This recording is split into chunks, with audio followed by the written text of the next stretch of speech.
Praise the lord. ದೇವರ ಪರಿಶುದ್ಧವಾದ ನಾಮಕ್ಕೆ ಮಹಿಮೆ ಉಂಟಾಗಲಿ. ಕರ್ತನಲ್ಲಿ ಪ್ರೀತಿಯುಳ್ಳ ನನ್ನ ಎಲ್ಲ ಸಹೋದರ ಸಹೋದರಿಯರಿಗೆ ಮತ್ತು ಸೇವಕರಿಗೆ ಯೇಸು ಕ್ರಿಸ್ತರ ಮಧುರವುಳ್ಳ ನಾಮದಲ್ಲಿ ನಾನು ವಂದನೆಗಳನ್ನು ಸಲ್ಲಿಸುವನಾಗಿದ್ದೇನೆ. ಪ್ರಿಯರೇ, ಮತ್ತೊಂದು ಬಾರಿ ಒಂದು ಹೊಸ ಸಂದೇಶದೊಂದಿಗೆ ನಿಮ್ಮ ಮುಂದೆ ಬರಲಿಕ್ಕಾಗುವಂತೆ ದೇವರು ಕೊಟ್ಟಂಥ ಒಂದು ಮಹಾನ್ ಕೃಪೆಗಾಗಿ ನಾನು ದೇವರನ್ನು ಕೊಂಡಾಡುವನಾಗಿದ್ದೀನಿ. ನೀವೆಲ್ಲರೂ ಚೆನ್ನಾಗಿದ್ದೀರೆಂದು ನಂಬಿದ್ದೇನೆ. ಹಾಗೆ ನಮ್ಮ ಕರ್ತನಾದ ದೇವರು ಯೇಸು ನಿಮ್ಮನ್ನು ಆಶೀರ್ವದಿಸಿ ನಡೆಸಲಿ ಎಂಬುದಾಗಿ ನಾವು ಪ್ರಾರ್ಥಿಸಿ ಶುಭ ಹಾರೈಸುವರಾಗಿದ್ದೇವೆ. ಈ ವೇಳೆಯಲ್ಲಿ ಈ ದಿನದ ಚಿಂತನೆಗಾಗಿ ಒಂದು ಚಿಕ್ಕ ಸಂದೇಶವನ್ನು ಧ್ಯಾನ ಮಾಡೋಣ. ಸಂದೇಶದ ಧ್ಯಾನದ ಭಾಗಕ್ಕಾಗಿ ಯೋಹಾನನು ಬರೆದ ಸುವಾರ್ತೆ 8ನೇ ಅಧ್ಯಾಯ 23ನೇ ಮತ್ತು 24ನೇ ವಚನವನ್ನು ನಾವು ಓದಿಕೊಳ್ಳೋಣ. ವಚನವು ಈ ರೀತಿಯಾಗಿ ಹೇಳುವುದನ್ನು ನೋಡ್ತೇವೆ. ಆತನು ಅವರಿಗೆ, ಅಂದರೆ ಯೇಸು ಅವರಿಗೆ, ನೀವು ಕೆಳಗಿನವರು, ನಾನು ಮೇಲಿನವನು. ನೀವು ಈ ಲೋಕದವರು, ನಾನು ಈ ಲೋಕದವನಲ್ಲ. ಆದುದರಿಂದ ನೀವು ನಿಮ್ಮ ಪಾಪಗಳಲ್ಲಿಯೇ ಸಾಯುವಿರೆಂದು ನಿಮಗೆ ಹೇಳಿದೆನು. ನನ್ನನ್ನು ಆತನೆಂದು ನೀವು ನಂಬದೆ ಹೋದರೆ ನಿಮ್ಮ ಪಾಪಗಳಲ್ಲಿಯೇ ಸಾಯುವಿರೆಂದು ಹೇಳಿದೆನು ಎಂಬುದಾಗಿ ಇಲ್ಲಿ ದೇವರ ವಾಕ್ಯದಲ್ಲಿ ನಾವು ನೋಡ್ತೇವೆ. ಪ್ರಿಯರೇ, ಈ ಒಂದು 8ನೇ ಅಧ್ಯಾಯದಲ್ಲಿ ಯೇಸು ಕ್ರಿಸ್ತರ ಒಂದು ದೈವತ್ವವನ್ನು ಸೂಚಿಸುವಂಥ ಒಂದು ಮಾತಿನಲ್ಲಿ, ಆ ಒಂದು ಪ್ಯಾಸೇಜಿನಲ್ಲಿ ಈ ದೈವತ್ವವನ್ನು ನಂಬದೇ ಇರುವಂಥ ಆ ಒಂದು ಜನರಿಗೆ ಯೇಸು ಹೇಳುವಂಥ ಮಾತಾಗಿದೆ. ಪ್ರಿಯರೇ, ಅಂದರೆ ಇವತ್ತು ಕೂಡ ಆತನ ನಂಬುದವರಿಗೂ ಕೂಡ, ಆತನನ್ನು ನಂಬಿ ಆತನ ಆಜ್ಞೆಗಳನ್ನು ಅನುಸರಿಸದೇ ಇರುವವರಿಗೂ ಕೂಡ ಈ ವಾಕ್ಯ ಅನ್ವಯಿಸುವಂಥದ್ದಾಗಿದೆ. ಆತನು ಹೇಳ್ತಾನೆ, ನೀವು ಆತನೆಂದು ನನ್ನನ್ನು ನಂಬದೇ ಹೋದರೆ ನಿಮ್ಮ ಪಾಪಗಳಲ್ಲಿಯೇ ಸಾಯುವಿರಿ ಎಂಬುದಾಗಿ ಈ ವಾಕ್ಯದಲ್ಲಿ ನೋಡ್ತೀವಿ. ಪ್ರಿಯ, 2 ರೀತಿಯ ಜನರನ್ನು ನೋಡ್ತೀವಿ.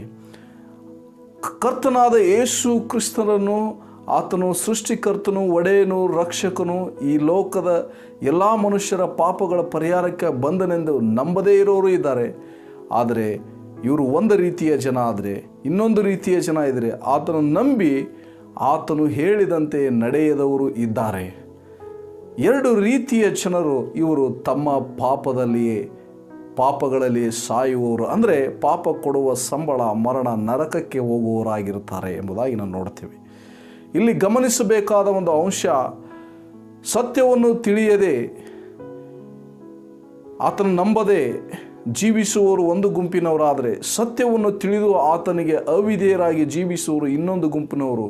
ಇವರು ಮಹಾ ದುಷ್ಟರಾಗಿದ್ದಾರೆ ಎಂಬುದಾಗಿ ನಾವು ಈ ವಚನದ ಮೂಲಕ ಒಂದು ತಿಳುವಳಿಕೆಯನ್ನು, ಒಂದು ಪ್ರಕಟಣೆಯನ್ನು ಹೊಂದಿಕೊಳ್ಳಬಹುದು. ಪ್ರಿಯರೇ, ಆದ್ದರಿಂದ ಯಾಕಂದರೆ ಸತ್ಯವನ್ನು ತಿಳಿದು ಕೂಡ ಅವಿಧೇಯರಾಗುವುದಿದೆಯಲ್ಲ, ಅದು ದೇವರ ದೃಷ್ಟಿಯಲ್ಲಿ ಬಹಳ ಬಹಳ ಘೋರವಾದ ಪಾಪವಾಗಿದೆ.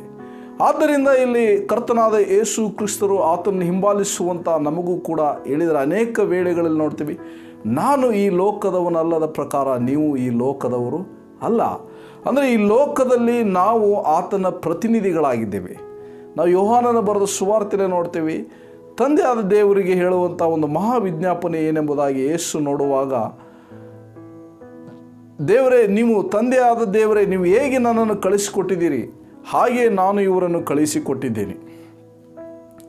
ಆಮೇಲೆ ಇವರು ಈ ಲೋಕದವರು, ನಾನು ಈ ಲೋಕದವನ ಅಲ್ಲದೆ ಇರುವ ಪ್ರಕಾರ ಇವರು ಈ ಲೋಕದವರು ಅಲ್ಲ ಎಂಬುದಾಗಿ ಆ ಒಂದು ವಚನದಲ್ಲಿ ನಾವು ನೋಡ್ತೀವಿ. ಇದರ ತಾತ್ಪರ್ಯ ಏನೆಂಬುದಾಗಿ ನಾವು ನೋಡೋದಾದರೆ, ನಾವೊಂದು ಅರ್ಥ ಮಾಡಿಕೊಳ್ಳಬೇಕು. ನಾವು ಈ ಲೋಕದಲ್ಲಿದ್ದರೂ ಕೂಡ ನಾವು ಈ ಲೋಕದವರಲ್ಲ, ಈ ಲೋಕದಲ್ಲಿ ಯಾತ್ರಿಕರು ಮತ್ತು ಪರದೇಶಸ್ಥರು ಆಗಿದ್ದೇವೆ ಎಂಬುದಾಗಿ ನಾವು ಸ್ಪಷ್ಟವಾಗಿ ಅರ್ಥ ಮಾಡಿಕೊಳ್ಳಬೇಕು. ಅಷ್ಟು ಮಾತ್ರವಲ್ಲ, ನಾವು ಈ ಲೋಕದಲ್ಲಿ ನಡೆಯುವಾಗ ಈ ಲೋಕವನ್ನು ಅನುಸರಿಸದೆ, ನಮ್ಮ ಶರೀರ ಭಾವವನ್ನು ಅನುಸರಿಸದೆ, ಈ ಇತರರ ಆಲೋಚನೆಗಳನ್ನು, ಅಂದರೆ ಲೋಕದಿಂದ ಹುಟ್ಟಿದ ಆಲೋಚನೆಗಳನ್ನು ಅನುಸರಿಸದೆ ನಾವು ಜೀವಿಸುವಾಗ ನಾವು ಏನಾಗ್ತೇವೆ ಅಂದರೆ ಆ ದೇವರಿಗೆ ಮೆಚ್ಚುಗೆಯಾಗಿ ನಾವು ಆಶೀರ್ವದಿಸಲ್ಪಟ್ಟವರಾಗಿ ಇರಲಿಕ್ಕೆ ಸಾಧ್ಯವಾಗ್ತದೆ. ಪ್ರಿಯರೇ, ಆದ್ದರಿಂದ ನಾವು ನೋಡ್ತೇವೆ, ರೋಮಾಪುರದವರಿಗೆ ಬರೆದ ಪತ್ರಿಕೆ 12ನೇ ಅಧ್ಯಾಯ 2ನೇ ವಚನ ಈ ರೀತಿಯಾಗಿ ಹೇಳೋದನ್ನು ನೋಡ್ತೇವೆ. ಇಹಲೋಕದ ನಡವಳಿಕೆಯನ್ನು ಅನುಸರಿಸದೆ ನೂತನ ಮನಸ್ಸನ್ನು ಹೊಂದಿಕೊಂಡು ಪರಲೋಕದ ಭಾವದವರಾಗಿರ್ರಿ. ಹೀಗಾದರೆ ದೇವರ ಚಿತ್ತಾನುಸಾರವಾದದ್ದು, ಅಂದರೆ ಉತ್ತಮವಾದದ್ದು, ಮೆಚ್ಚುಗೆಯಾದದ್ದು, ದೋಷವಿಲ್ಲದ್ದು ಯಾವುದೆಂದು ವಿವೇಚಿಸಿ ತಿಳಿದುಕೊಳ್ಳುವಿರಿ ಎಂಬುದಾಗಿ. ನೋಡಿ, ಈ ಲೋಕವನ್ನು ಈ ಲೋಕದ ನಡವಳಿಕೆಯನ್ನು ಅನುಸರಿಸದೆ, ಶರೀರ ಭಾವವನ್ನು ಅನುಸರಿಸದೆ, ಕಣ್ಣಿನ ಆಸೆಯನ್ನು, ಇಲ್ಲಿ ಬದುಕು ಬಾಳಿನ ಡಂಬವನ್ನು ಅನುಸರಿಸದೆ ನಾವೇನು ಮಾಡ್ಬೇಕಂದ್ರೆ ನೂತನ ಮನಸ್ಸು ಅಂದರೆ ಅವುಗಳನ್ನು ಬಿಟ್ಟು ದೇವರ ಕಡೆಗೆ ತಿರುಗಿಕೊಂಡು ನಾವೇನಾಗಬೇಕಂದ್ರೆ ಪರಲೋಕದ ಭಾವದವರಾಗಬೇಕಂದ್ರೆ ವಾಕ್ಯ ಏನು ಹೇಳುತ್ತದೆ, ಯೇಸು ಕ್ರಿಸ್ತನಲ್ಲಿದ್ದಂಥ ಮನಸ್ಸು ಯಾವುದಾಗಿದೆಯೋ ಅದು ವಾಕ್ಯವಾಗಿದೆ.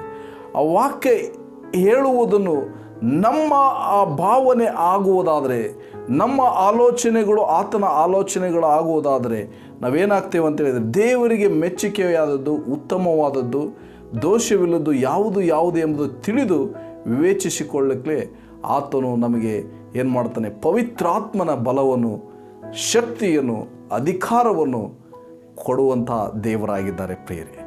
ಆದ್ದರಿಂದ ಇಲ್ಲಿ ನಾವು ಗಮನಿಸಬೇಕು, ನಾವಿಲ್ಲಿ ಒಂದು ಅರ್ಥ ಮಾಡಿಕೊಳ್ಳಬೇಕು, ನಾವು ಮೇಲಿನವರಾಗಿದ್ದೇವೆ.